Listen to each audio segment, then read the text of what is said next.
In the beginning, the innocent athletes of the 20s and 30s didn't know what follies were. They just took weird shots and wore strange clothing, and so we laugh at them today. But by the 40s, they were actually trying to entertain and amuse, as each sport developed its own distinctive folly style.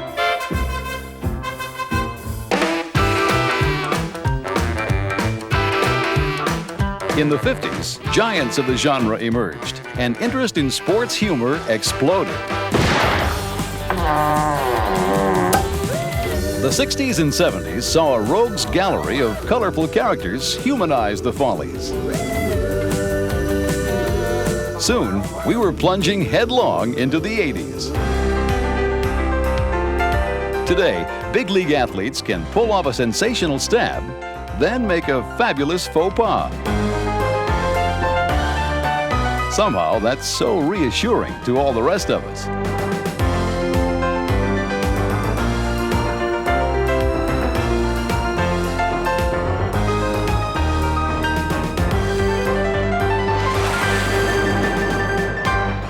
Only someone this good can commit the greatest sports follies.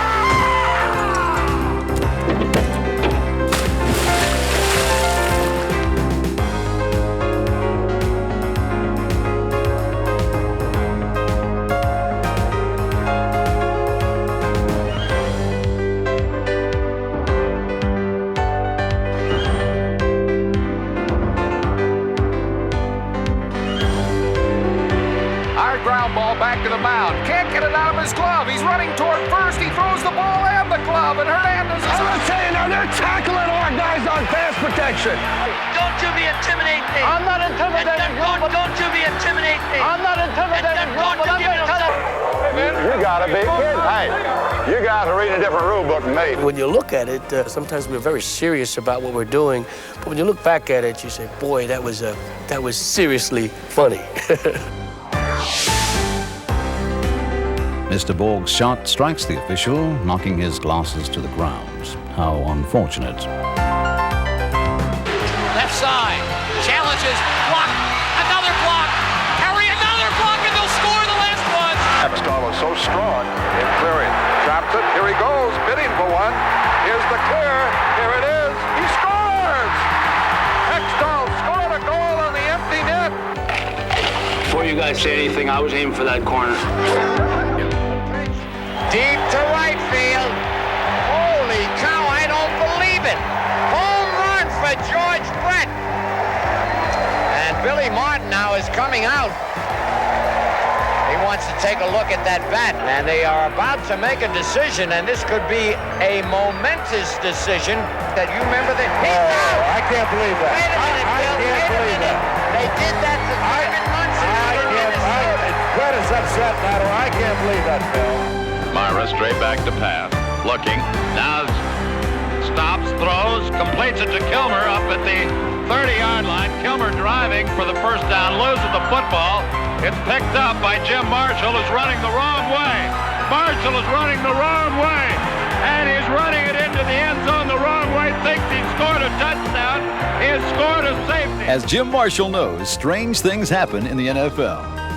That's the fun that attracted a child of the 50s named Jerry Glanville.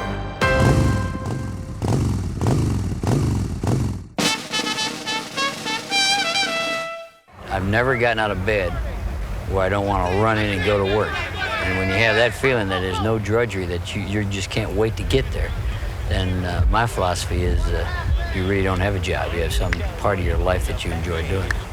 You catching on? Yeah, I think so. You think so? Where'd you go to school? Pardon? Where'd you go to school? Iowa. Wasn't Iowa State? No. We got the wrong guy. We were drafting. We wanted the Iowa State quarterback. We took the wrong guy. Coach Sherman, he went to Iowa. I know it. I wanted the Iowa State quarterback. We got the wrong guy. I tell you, that happens in the draft. You end up with the wrong guy. Sometimes you get the wrong guy. Other times you pick the wrong play. Sometimes the wrong guy picks the wrong play, but it ends up in the right place. Gets up, and now cranks up, throws a deep bomb to Butler. He's got it. Touchdown! You just never know, because that dang ball won't bounce the same way twice. Really, the ball probably originally wasn't designed to do what we're doing with it now. I guess if the ball was round, we wouldn't have all this fun.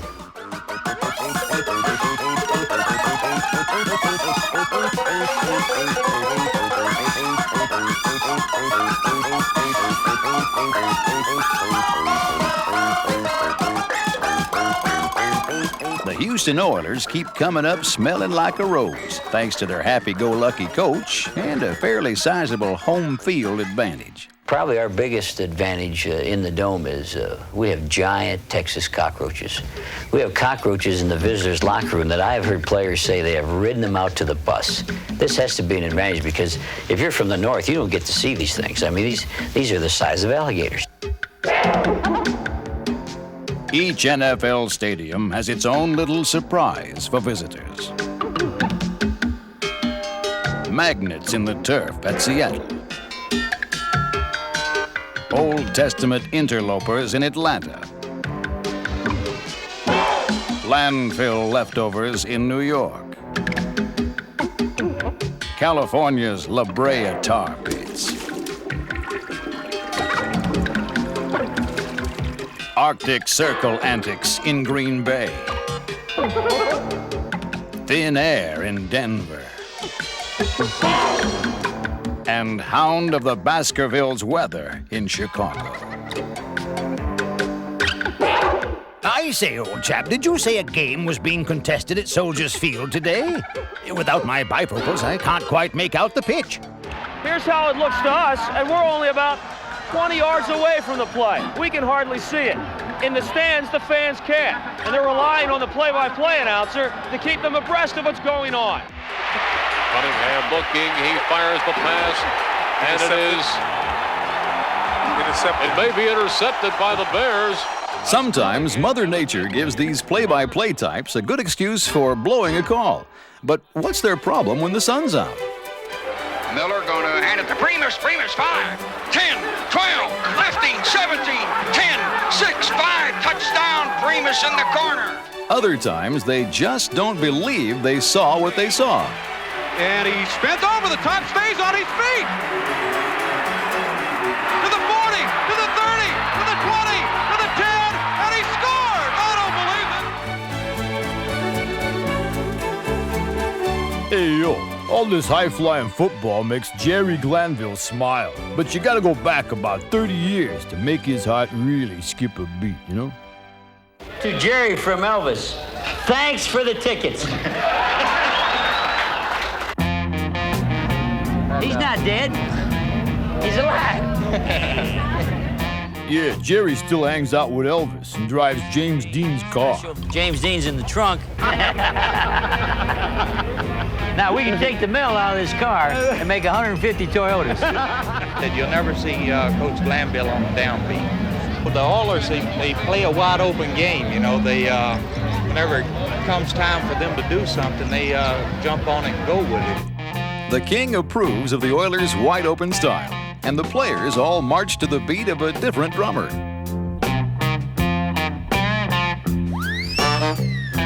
And that drummer is a coach who actually enjoys his team's contribution to the Follies.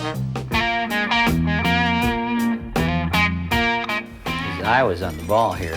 It's his hands that weren't working. I'm looking for my favorite play. Is this hit the Jets kick? This is my favorite play of all last year. In fact, I've asked for the Jet Film to make a copy of this for me. This I love. We call this a West Coast weave.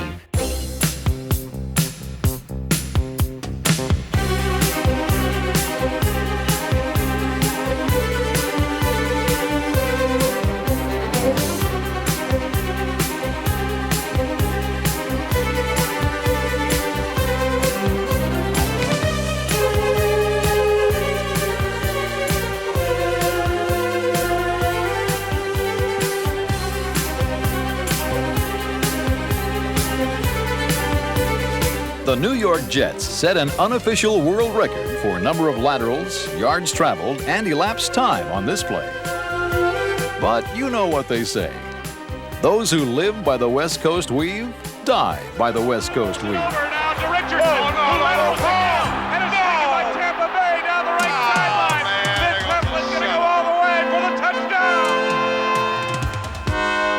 You see, record-making, breathtaking, game-breaking plays are always just one oops away from a folly. Fans love them, but for coaches and players, there's only one thing worse. Way up here. Official.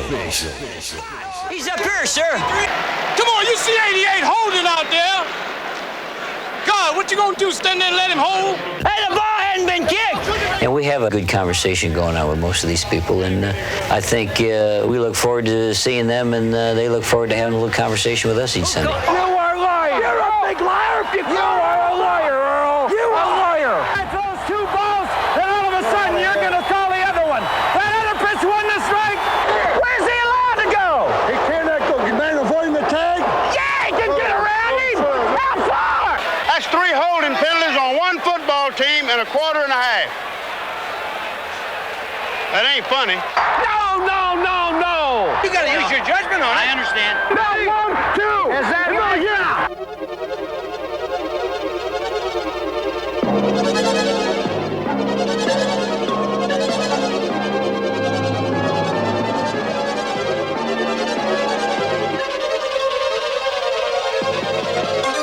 Hey, Joe. Hey, Jerry. Hey, Jimmy. Hey, Airman. Hey, you over-officious jerk. Get out of here. Get out of there. Well, that's good enough for me. But sometimes get some help on it, too, all right? All right. I have no confidence with you, buddy. There's not 1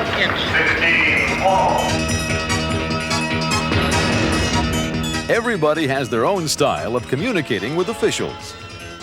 Head coach John Chaney of the Temple Owls only has to establish eye contact.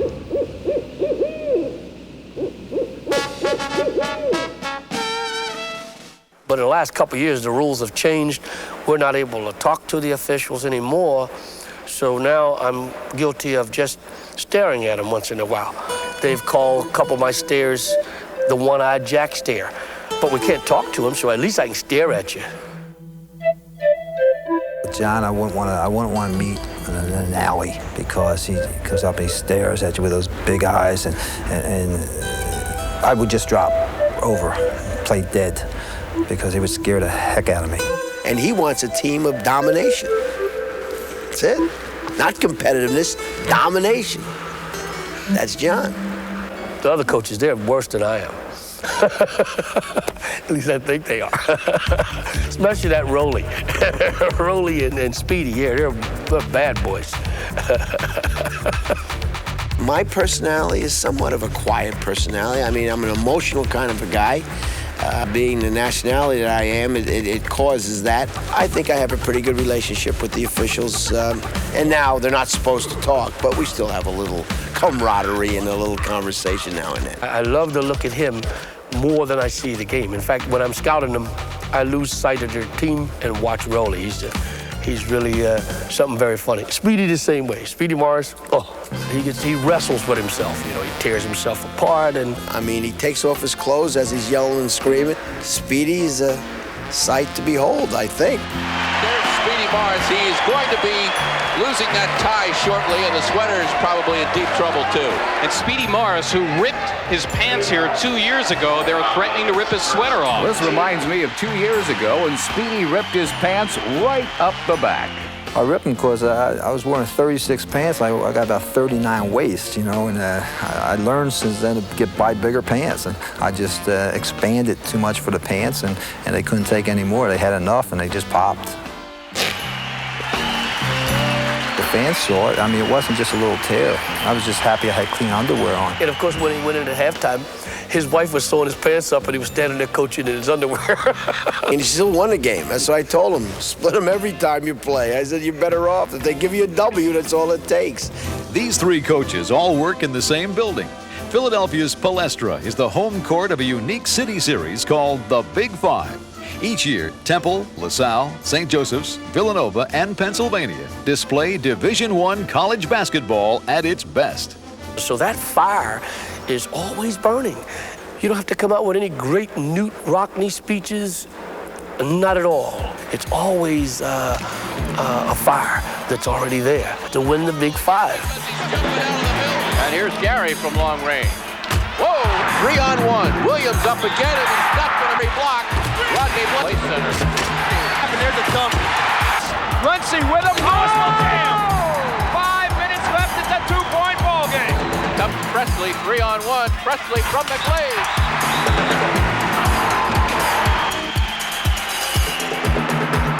Massey, oh my. Here comes a party. Johnson on the breakaway. But all this emotion can sometimes backfire. Oh, he walked. He walked. The crowd intimidated him, I think. And he was trying to think of about 8 different moves and couldn't get any of them started. We put all of the time in teaching and coaching to get that ball right through that basket, and yet it seems to bounce everywhere. All alone, Williams missed the dunk. The undunk. So he undunked the ball instead of dunking the ball. Sometimes we say it's a brick. He shot up a brick. And it's being kicked around everywhere. You go to try to pick the ball up, and there's one guy who misses it, and 2 other guys fall on the floor. This guy dives at it, he misses it, another guy ends up with it. The ball's going that way, and all of a sudden it's going back this way by the other team, and he goes down and blows the basket. Ball hits him in the face, he falls out. All of these things happen, and it's very funny, but it just goes to show you that the game is not so far removed from where life is. As in life, we sometimes foul up, and a buddy saves us, or we might get stuck in an awkward situation. There are days when we run out of room or want to leave early. But most of all, everybody needs somebody to hold on to when life gets rough, as it surely will.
I've been in hockey for so many years now, and every year has been fun. To me, when the fun does go out of it, I think it's time to get out of it. Terry Crisp is a former Broad Street bully from the Philadelphia Flyers, who now presides over the loosest team in the NHL, the Calgary Flames. Just don't think, react. You'll be all right. We all go in with visions of grandeur and doing this and that, but what it really is, if you jump up on top of Secretariat, you know you got a pretty good chance of finishing up in the top money. Here's Poplinski. Walks in, gives it to Radina. He shoots. Ran for the save. Oh, they put it in. Joe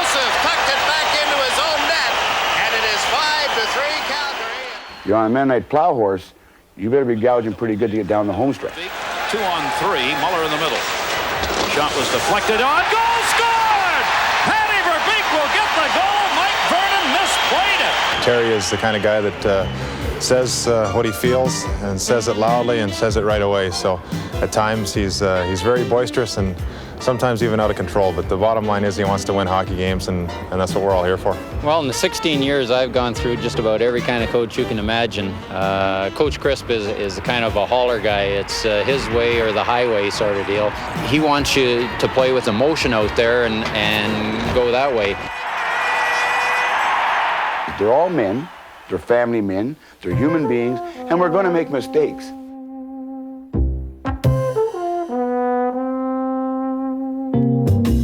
And if we make mistakes, and you can look at the lighter side of making that mistake, you don't go bonkers. You don't wind the rubber band up and it goes boing.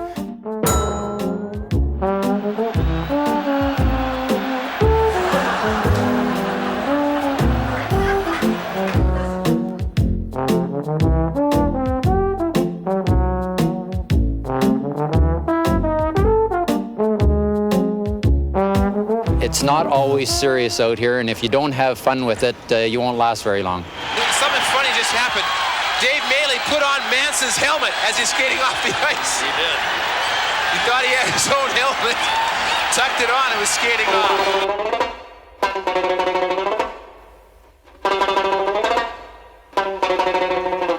After you've had a few days to watch it, and it's not life or death, you do find some humor in it. Maybe not at that given time. It depends on whose bull is being gored as to who's humorous or not.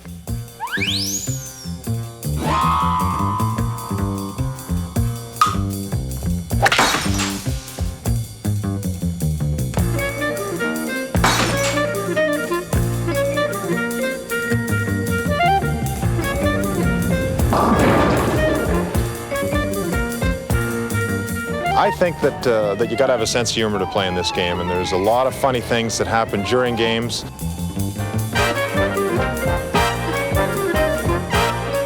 Sometimes it's fun, sometimes it isn't fun. He centers it out in front of the net. There's nobody there. There's a loose stick, and there's a loose glove, and the glove scores. Fellas, this is hardly the time or the place, you know. Come on, fellas, please, just knock it off, okay? Come on, guys. Take that, eh, you poser? So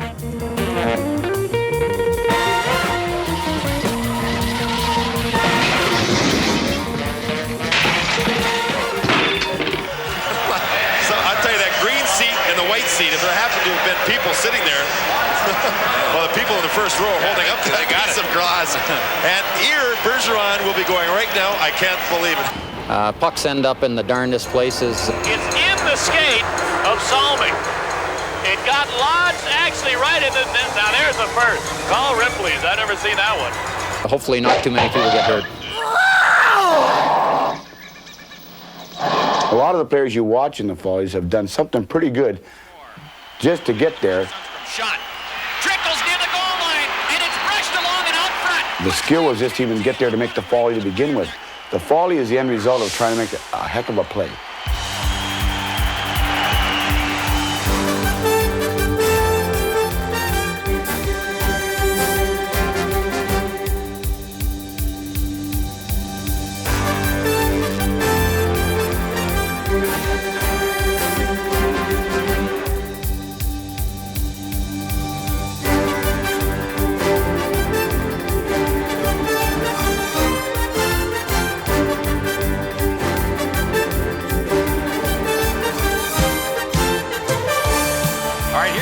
Shot. Now you can see how he puts it in the corner. Now watch this puck hug the boards. It looks like it's going to stay there all the way. It's magnetized. The goalie thinks it's coming back behind, but he's wrong. It's a score. Life's not just a bowl of cherries every time. You just can't have fun every day, because sometimes we're going to hit some pitfalls along the way. But if by and large you're having fun, you're enjoying your sport, you're enjoying your teammates, hang in there. Keep doing it, because the fun days far outnumber the miserable days. Believe me, they do. And too soon, too fast, they leave us, they're gone, and you can't get them back. Terry Crisp and his Calgary Flames have demonstrated that the right blend of fun and games can take a team straight to the top. Lanny McDonald shoots. He scores. The old man has come through. The Flames are ahead 2-1 in the Stanley Cup Final. In 1989, the Flames followed the lighthearted lead of their bushy-faced elder statesman and curly-headed coach to the World Championship and a nice little trophy they call the Stanley Cup.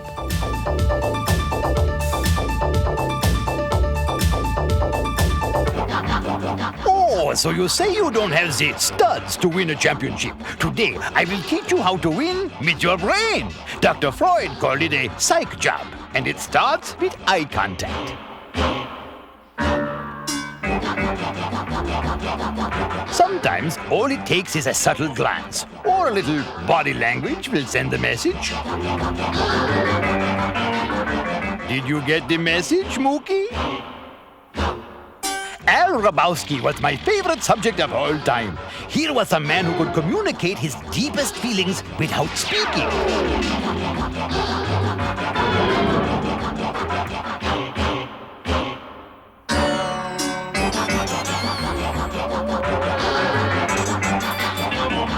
Grabowski was called the Mad Hungarian, but he was nothing compared to tennis pro ENunn, a Romanian known as Dracula. Hey, loosen up, Ely! I don't know. I'll loosen up.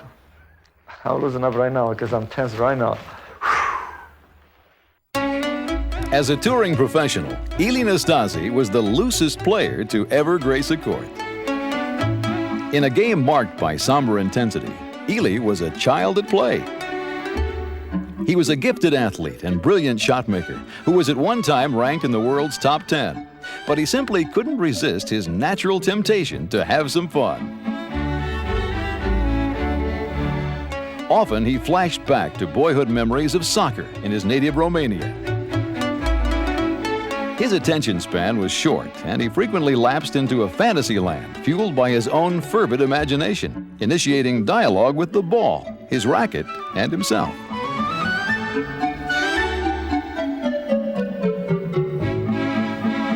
But his mood swings were not always sunny. He could suddenly turn as dark and menacing as a Bucharest winter. At these times, he became nasty Nastasi. Intimidating officials. Disturbing opponents. And shocking fans.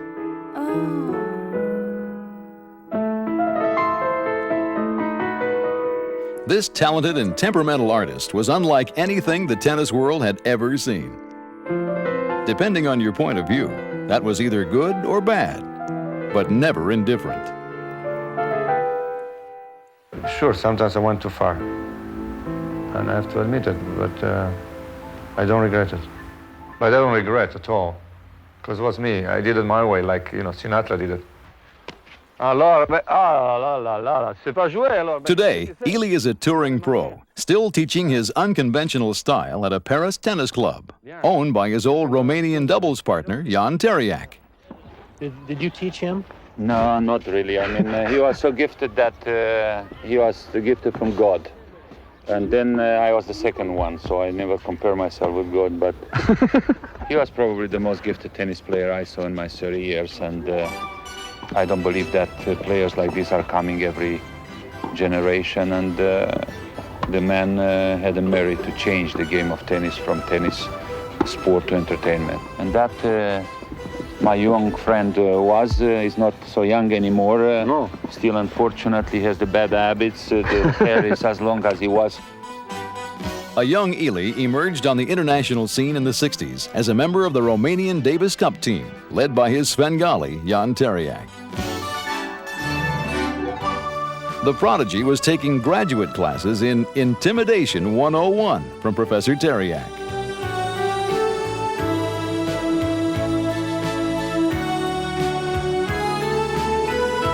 So when he came along, not really only coaching him, but I was always older. Now we change, he's older than I am.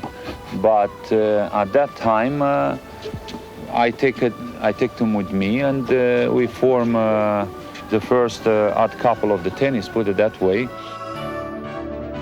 Impressionable Ely learned his lessons well and graduated with honors. He was soon taking the Nasty Nastasi show on the road to tennis clubs all over the world.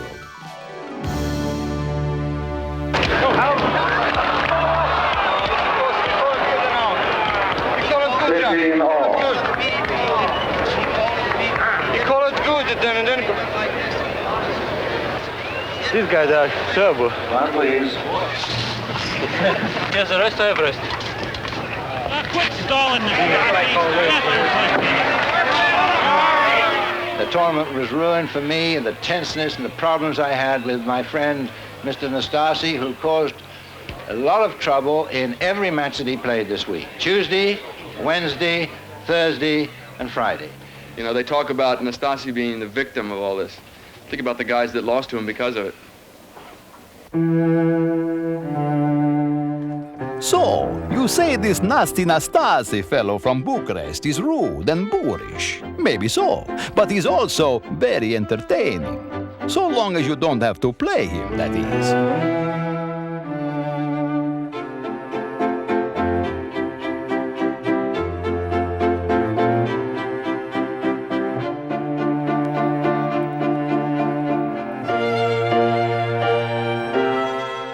Ely even played some head games with his former partner, Jan Teriak, who was now retired and coaching Guillermo Vilas. To circumvent rules against coaching during a match, Vilas would look for discreet hand signals from Teriak in the stands. So Teriak, before the match, was talking to Vilas with the signs, you know, they're just saying if I put my finger, I know, open my eye, I don't know. So I was playing Vilas in the French Open a couple of years ago. And he was serving from the other side of the court, and I was in this, and Teriak was behind me. So I knew Teriak was going to do something, so I just put my head between my legs, and I tell Teriak, no coaching. For better or worse, Nastasi influenced a whole new breed of tennis player who arrived on the scene as he was leaving, bequeathing the game a personality and sense of humor it had previously lacked.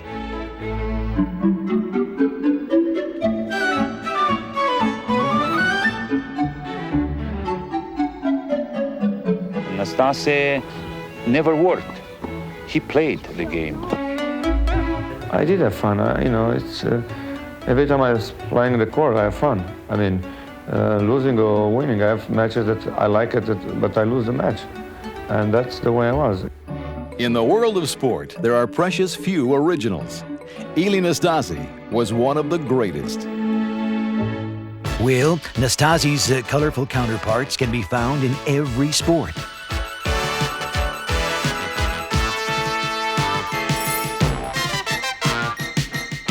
But baseball breeds more of these odd fellows than anywhere else. Why? Because they have so much free time on their hands, that's why.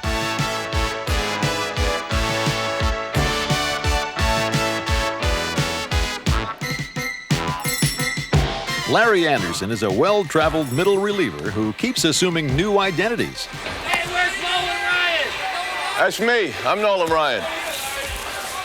Last year, gave up a home run to Schmidt in the Dome, and it was pretty much a blast. When Hal Lanier came out to the mound, he said, looked at me and kind of shook his head. He says, anything hit that high and that far ought to have a stewardess and an in-flight movie. Now that was comforting, I'm not about to put baseball above life. And I think that's, you know, the things I do is part of my life. Even when he was with the Phillies, Anderson has always been strange. Sort of like Pittsburgh's Andy Van Slyke, whose off-center ideas led to the nickname Norman, as in Norman Bates of Psycho. Baseball players, I think, have fun in any condition, no matter what it is, and especially when it comes to the snow and rain, because when you make a mistake on the field and 50,000 people see it, you better have a sense of humor, because if you don't, you're going to end up checking into the Bates Motel pretty soon. Today is April 8th. We're in Wrigley Field, Chicago. and this is the pirate trio of the Pittsburgh Pirates, even though there's more than three. Okay, guys? Ready? Hit it. Hit it. One. Hit it. 1, 2. 1, 2, 3. The weather outside is frightful, and I am so delightful. I don't want to play.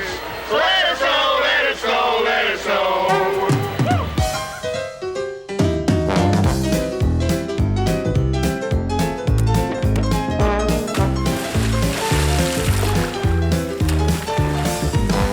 The boys of summer know how to weather the storm.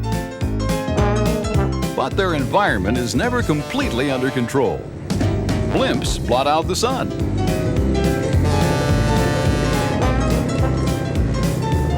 Runaway rainbirds jump the gun. I'm not a meteorologist. Don't tap my foot and ask me if it's going to rain or not. Check the wind direction. We had just taken the lead. We're trying to get the last 3 outs of the game. All of a sudden, this wind starts picking up. The skies turn black. Our catcher is being invaded by hot dog papers and Cokes and beer cups, and all of a sudden, he's getting plastered. It was the first time that I've ever had a wind delay in any of my years in baseball.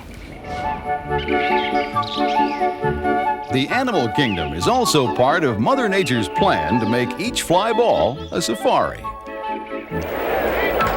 Another breaking ball skied to left. It hit a bird!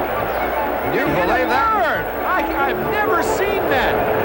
That ball hit the bird flying in the air and dropped it. I've never seen a base hit like that in my life. I don't know what it is about baseball, Major League Baseball, but there's something about the game that attracts animals.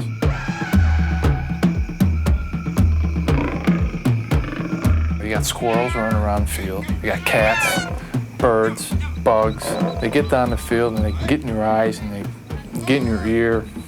And I was running after the ball one time and with my mouth open, and bingo, here comes a moth flying right into my throat. I end up swallowing it, and I end up almost dropping the ball, and nobody knows it. And I'm the only guy who ends up almost being the GOAT because of a moth. A ball soars through the night sky. Mr. Andrew Van Slyke of the Pittsburgh Pirates intersects the hurling sphere an instant before it plunges to earth. This skill has earned Mr. Van Slyke a gold glove, yet he knows at any given moment he can enter another dimension of time and space known as the Follies zone.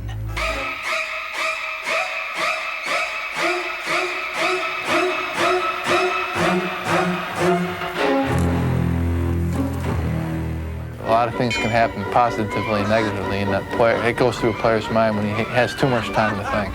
When he's sitting there camped under a ball, he knows that there's 2 outs and the base runners are running around the bases trying to get to home, and he's waiting, he's backing up, he's waiting. And he goes, I got it, and clank, it hits his glove. He drops it. In the back of his mind, he almost knows, hey, I knew that was going to happen. Why did it have to happen? He's caught the ball 99 out of 100 times before the ball was hitting. And he knows that, I probably got it, but that one time he's waiting, and clank.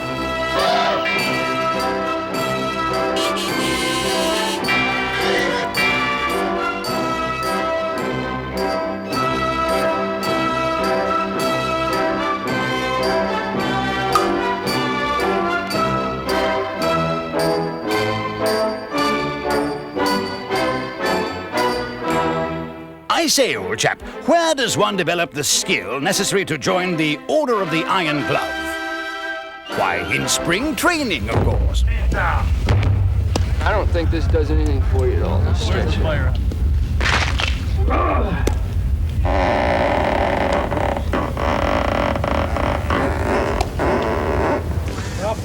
Hey, Rothy boy! Hey, Norton! Hey! Spring training is the time for suntans. It's not like we're doing a Jane Fonda tape and trying to get ourselves our bust line down or up, or our butts up or down, or our thighs in or out. I mean, that's not what we're thinking about.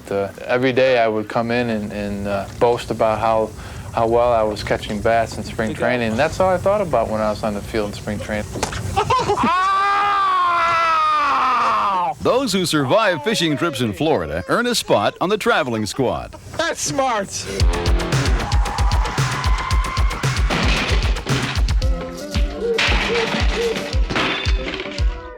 On the surface, this game seems so rudimentary. Simply proceed to each base in sequence, stopping only when necessary.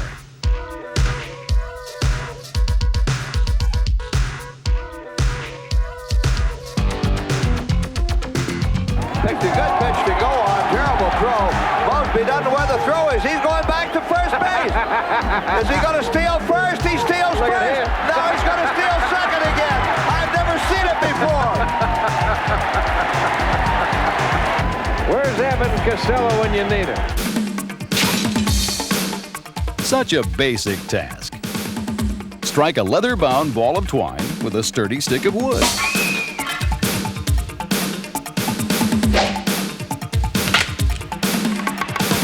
Swing and a broken bat fly ball to right field. This ball is deep. This ball's out of here. I can't believe that. Somebody better check that bat. Oh, yes, and don't forget to bring along your sense of humor.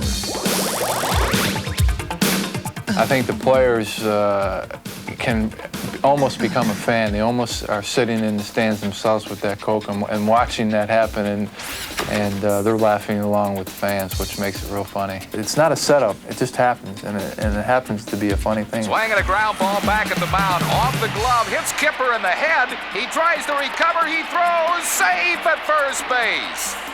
Here it is again. Deion James hits a ground ball. It first goes off his glove, then off his head. In his haste to try to make the play, he loses his cap. Knowing Andy Van Slyke will have something to say to Kipper about this when they look at it again. Trying to duplicate one hoppers off the face is not an easy thing to do. It takes a lot of work, practice. He said the thing I need to work on is the cap flying off my head a little bit better.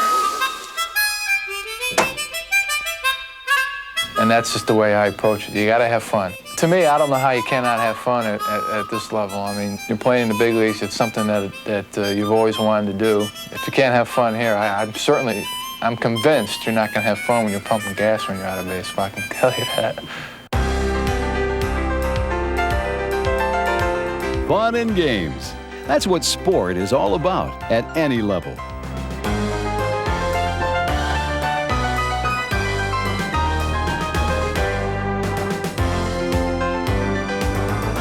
Perhaps we can sum this all up by paraphrasing the most famous quote from the Sports Cliché Hall of Fame. It's not whether you win or lose, it's how you make the greatest sports follies that counts.